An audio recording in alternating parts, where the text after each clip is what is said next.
Hey, we back in here with another episode of Xpression. I got my boy Dom P in the building, man. What's going What's on? happening, y'all? What's happening, man? I'm so glad you came. Man, Where you come from? Where you coming from? I came from Atlanta. Atlanta, man. I flew down here from Atlanta to come down and record with you. How was that flight? It was about an hour and a half. And it was cool, I didn't have nobody in my other seat, so I put the seat up, I put the little armrest up. And I spread my legs a little bit, you know what I'm saying? Because it be tight when you're not in first class. Yeah. Right, no. But yeah, I sit up like this. Yeah. But I'm glad you're here, man. Appreciate you coming through for the stew and everything too, man. I'm gonna just run you through a few questions. All right. We can get started. What's up? First off, I'm gonna just go straight to it. What you think the biggest challenge you faced so far? The biggest challenge within life, not just the industry. Okay. The biggest challenge I would say within life, I would say is maintaining or controlling your vices.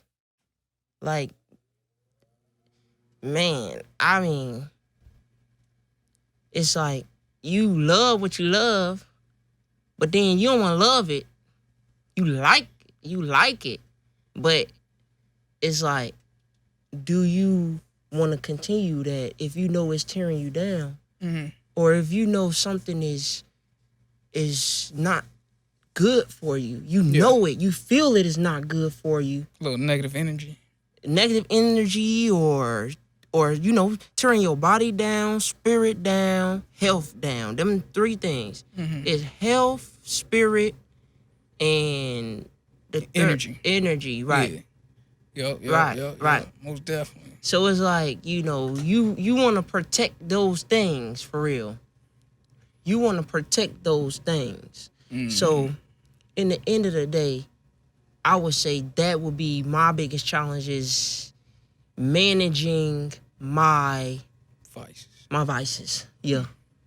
Because you always want to be like, okay, do I value this? Really? Yeah, because you got to be careful what you put your time on. Yeah. And your energy, you know what I mean? Like, just because it's very valuable, and you want to pick and choose what is valuable, what's healthy for your mindset, stuff like that. So I got another question for you. Basically, how did you find your passion? Like, did it come when you was young? Maybe something happened when you got a little older that you experienced. But, like, how did you find your passion? Or what do you think sparked it? What really sparked it, I would say my cousin. Okay. Like, my passion with singing. Yeah. I would say that my cousin, she used to sing so beautiful. I was like, wow, like, girl, you be singing. So I started, like, making beats for her. Okay. And she would sing on them, and she would, flow on them. And then I say, okay, let me try to book you a show. Oh, you booked her a show? Yeah. I say, shoot, we gonna do this thing. So I booked her show in the mall. They had a little showcase in the mall. Oh, you performed in the mall? In the mall, yup. That's dope. Yup. That's dope. I like that. That was our first show. That's how you know that passion there. Yeah. Because I think the main thing with artistry or any type of creative, you gotta accept criticism. You gotta be willing to accept that people are gonna judge this thing dear to you. Oh yeah. You know what I'm saying? Oh yeah, because my mother. And you can't be afraid of that. And that's that performing, that's that expressing yourself, you know what I mean, and just Absolutely. getting that passion out there, because it's gonna get ridiculed and it's gonna be judged, good and bad. Mm-hmm. But you gotta be willing to engulf it all. Yeah. You know what I'm saying? But Yeah. what were you saying? No, I was saying that my mother, she used to say, boy, you better keep your day job. And I said, because I was like, okay, Ma. But, I kept working on it, and I got better. Yeah, yeah. And now she like, wow, son, wow. She see the growth. Yeah. She called me the other day. She said, I'm so proud of you. She said, you maturing. She said, because you was a late bloomer. She said, you was a late bloomer. She said, but my mother always kept it real with me. My mother always kept it real. Got to. That's what I appreciate. Like, when I have folks around me that be straight up, like, they always been 100. So that's how I grew into my passion. Because it was always family that was always like, okay, well, do it like this, or, get you a piano so you can stay on key. You know what I'm saying? Yeah, yeah. My godfather was like, you need some kind of instrument. And because at first I was just singing, but I was never on key. Hey. And he was like, you need something to keep you in the pocket. Right. So that's how I started learning the piano. Well, since I asked you that, was there ever a moment when you felt like you wanted to give up? Because that's something I like to ask. Because, bro, I get that all the time. I never felt like I wanted to give up, though. Really? I didn't know. Never. I always felt that's like... good, though. I always felt like this was what I was supposed to do. So, no matter what, no matter even if whatever happens, like, I lose my job or I break my leg, I'ma just always be creating, creating whatever, like writing songs, making beats, writing scripts, writing novels. Thank you, sir. All of it. Like, I just like to create. And so I feel like that's always gonna be a part of me. So I'm never gonna quit. It's something, because I can't never quit, because it's always like I'm just doing it naturally. Right. Yeah, I think with me, I feel like I've had moments where I want to give up, but I know I'm never gonna give up. It's all I know how to do. So it's like, what I mean? I'm gonna die doing it. Yeah. Whether I make money from it or not, it's just gonna be a passion of mine.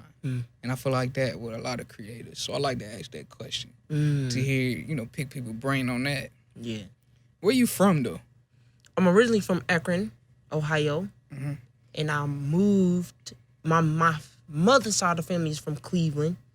So she was raised on 105 or something like that. And my godfather's side of the family from Cleveland. So most of my family is from Cleveland.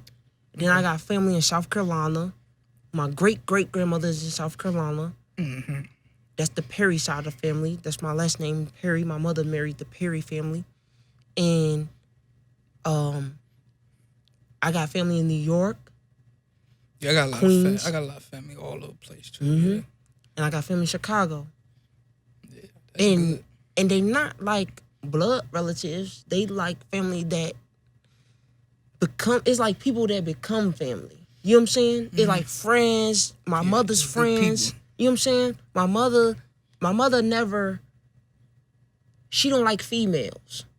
Okay. So she always kept to herself. But when she did have a good female friend, they was Boon Coon, Ace Boon Coon. Right. And their kids became my cousins. So that's auntie. You know what I'm saying? Yeah, that's auntie right there. Absolutely. Yeah, so you got a lot of that. Absolutely. Yeah, that's still a solid fam, though. Yeah. You know what I'm saying? Yeah.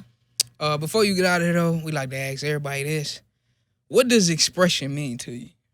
Expression. Yeah. What does that mean to you? What does that mean to Don P, expression? Expression means, to me, being free. letting loose of everything that's holding you back, letting go of what society has for you, like letting go of the white picket fence, per se. You know what I'm saying? You know, the wife and kids, life picket fence. I say that a lot too. The white picket fence. That's crazy. It seemed like that's how society set up for you to be. Yeah. But that ain't how it go. Mm-hmm. And so I think expression would be being the most free. Free vessel. Free from any kind of stereotypes. Free from any kind of hindrance. Mm-hmm. Just let it loose.